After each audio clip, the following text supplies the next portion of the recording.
So English cricket, yes, it's not good at all. Not getting a good report. So who's saying all these things about English cricket? Right, it's an independent report that was commissioned by the England and Wales Cricket Board. So this is after the Asim Rafiq affair a few years ago.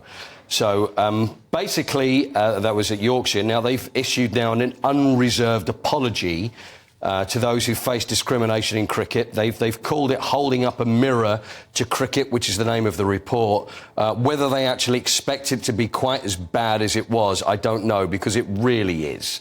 I mean, it's awful when you go through it. I think, well, is there any good part of this report? Well, the answer is no, and it just, the main point, structural and institutional racism continues to exist in the game. There's over 4,000 people that were spoken to in and around the game of cricket. Women are treated as subordinate to men at all levels of the sport, which is not good, and they did suggest that there should be a point where women will be on the same pay as men when it comes to the England cricket team, which makes perfect sense. The prevalence... Except it doesn't make perfect sense. Well, I think it does. I think it does, Eamon, when it comes to the actual playing for England.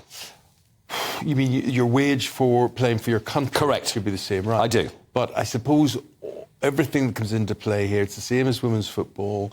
If the TV audience isn't there, the TV companies don't want to pay the same or anywhere remotely near. I agree with that. They pay for the men's game. So I suppose it's basic economics sort these things out, and there is a big difference. Yeah, I mean, it's demand, isn't it? And it's when you look at English football, and I don't think many people surely would disagree with that, to say that I know it's happened in America, whereas America in soccer, as it would be there, and they say that, you know, pay should be equal because in America it's as big, the women's game, as far as the men's game. So that makes sense. Yeah. But over here, it's demand. So it's how much money that game earns compared to the women's game. There's a brilliant series on BBC iPlayer called Gods of Tennis. Right. Yeah. And a lot of this features the work of people like Martina Navratilova, Billie Jean King, Chris Evert, in trying to equalise pay, Billie Jean King in particular, between women and men. And when you can see that, how entertaining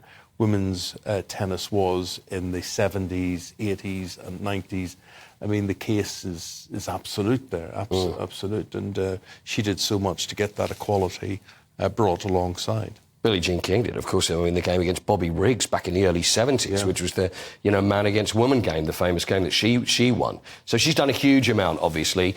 But then when we look at tennis, we talk about whether it's 5 sets or 3 sets. But as far as this is concerned, the other one, which is really interesting, that's reported, this is the prevalence of elitist and class-based discrimination in England when it comes to cricket. Now, I think they worked out, it's over about 50 to 60% of the England cricket team come from a public school system. But is it taught in state schools? I mean, is it fair to... Well, it was with me, but not to the extent that you would see it in public schools. Isabella's absolutely right. This is like 80%, 90% of these cricketers come from private schools. Yeah. And if public schools aren't teaching the game, what can you do about that?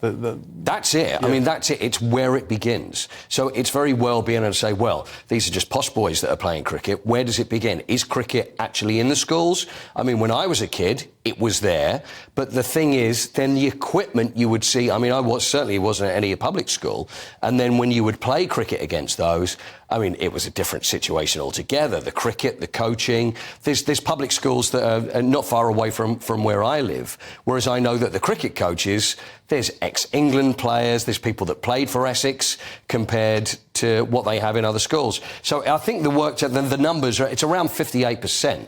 58% of cricketers that are actually playing for England and playing at the highest level went to a public school, whereas the actual amount of kids that go to public school is only 7. So that's obviously something that's got to change. Also, black cricket as well has been failed. They say many who experience discrimination don't report it because, again, of distrust in authorities.